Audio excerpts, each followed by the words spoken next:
Yo siempre quería ser un papá como el mío, que él siempre fue el entrenador de los equipos de deporte, siempre estaba ahí, siempre mi papá estaba en mi vida. Yo quería hacer lo mismo.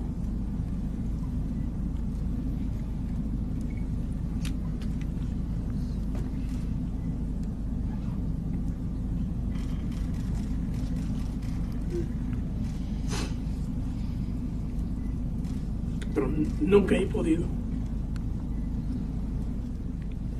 Porque el trabajo mío no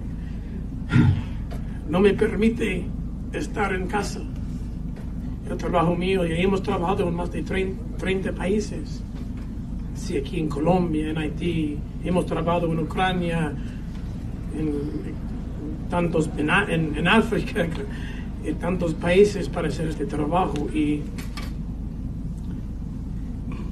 nunca he sabido yo qué piensan mis hijos. Porque el más joven ahora tiene 16, el más grande tiene 23. Pero he trabajado en esto por 20 años y la verdad es que no puedo decirles qué estoy haciendo, pero cómo van a comprender esto. Entonces muchas veces pienso que tal vez no saben, no entienden porque no estoy con ellos en cada ocasión importante en sus vidas.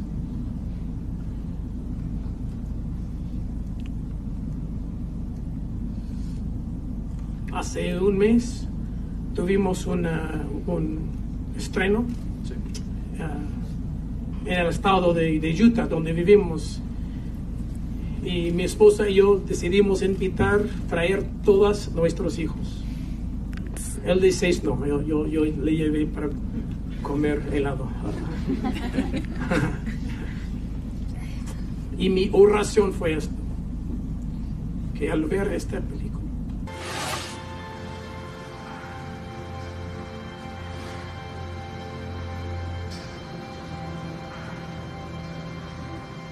podría dormir sabiendo que una de las camas de sus hijos está vacía.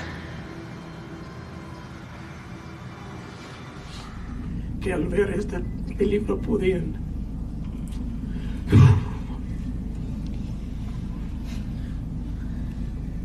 tal vez por primera vez podían tal vez entender por qué.